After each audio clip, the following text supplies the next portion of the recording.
aggregate, they're worse off, but the decision makers are ahead by 10. Right? They gain from it. That's the way to think about these things, in my opinion, through political science and economics. Can a rule of law be too rigid? Yes, and actually in most legal systems, there are what are called equity principles. Sharia law has this sort of approach within the multitude of different Islamic juridical systems, and common law has what is called equity.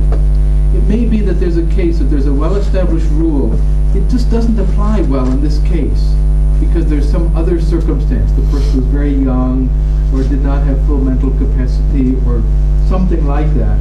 And judges will apply rules of equity to correct legal rules. This is common. This is a universal element of most, I shouldn't say universal element of most. It's an element of almost every legal system, and everyone I've ever heard of has some way of tempering rules that may be too rigid.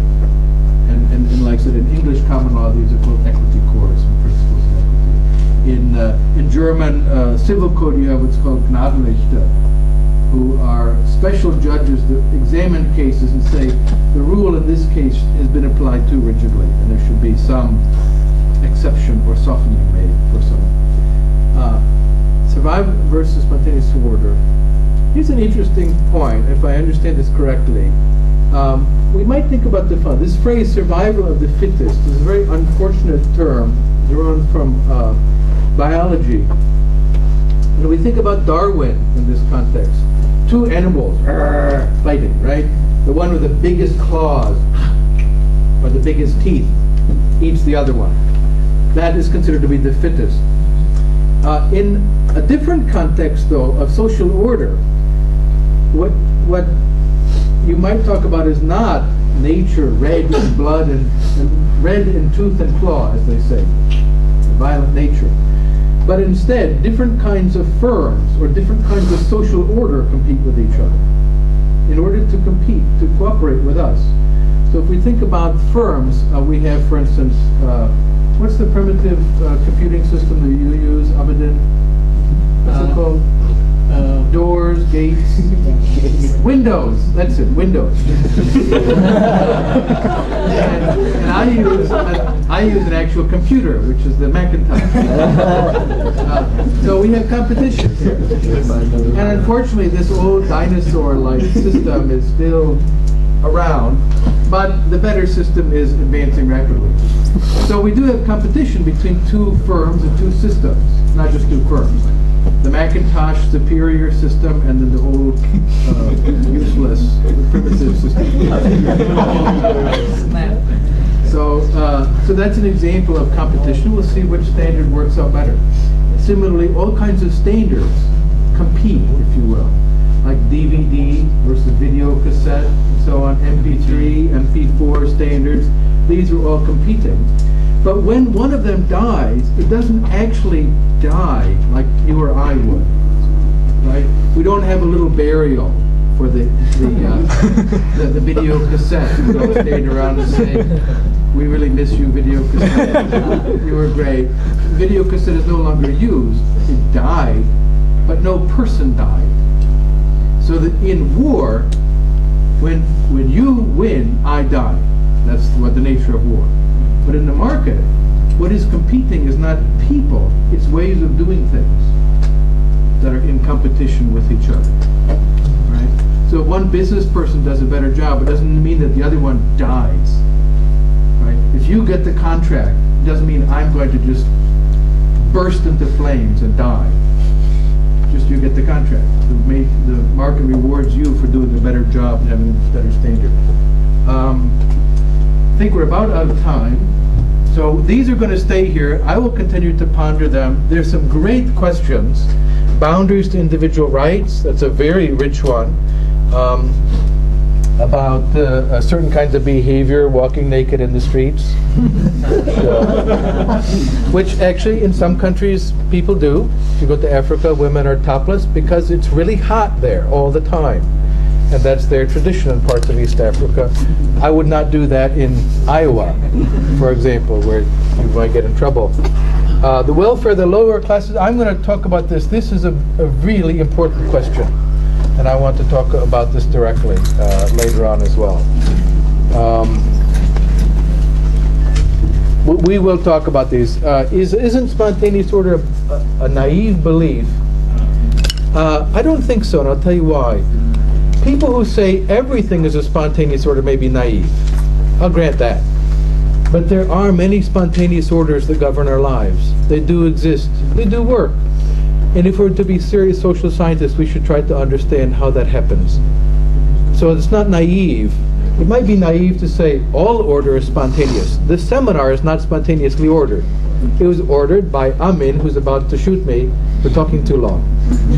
Right? It's not spontaneous. But there is also much order that is spontaneous, and we should try to understand that as a part of human life. All right, thank you. Okay, that you will have a break of 5 minutes, and we'll start the session.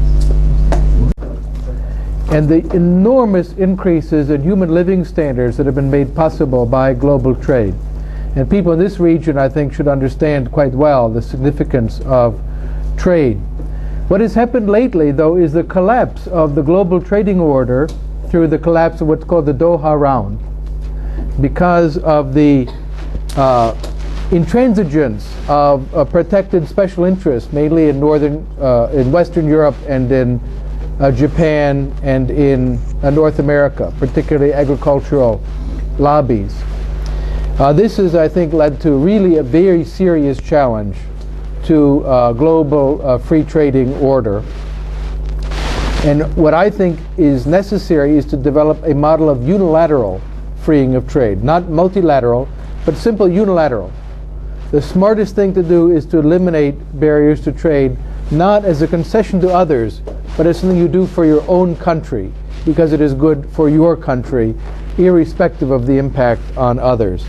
The multilateral system contains, I think, within it a fatal concession to mercantilism, by which it is said, our government will lower trade barriers here only if you lower them there, as if it's a gift to foreigners.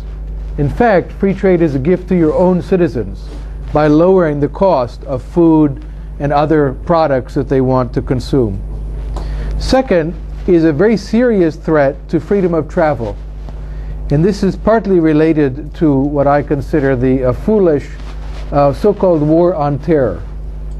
And the reason I think it's foolish is I don't think you can have war on terror. Terror is a tactic. You cannot have war on a tactic.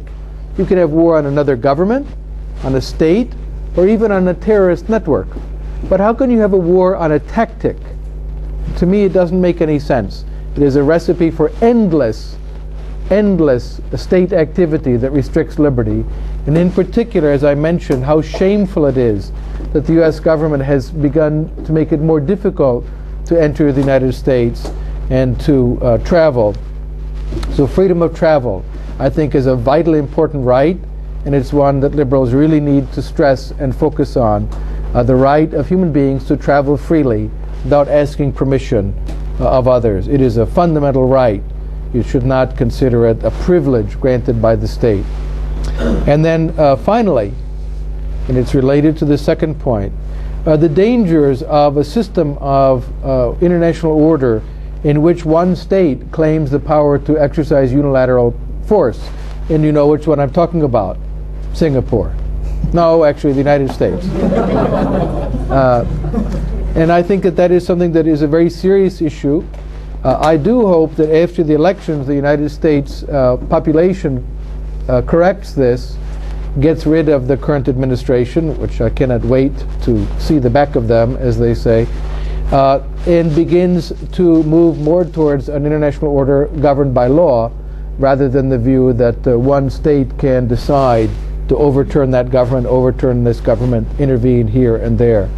Because I think that the consequences of that unilateral international hegemonic system has been very, very negative. And I think that a new, more law-governed, multipolar world order is an important part of a freer world.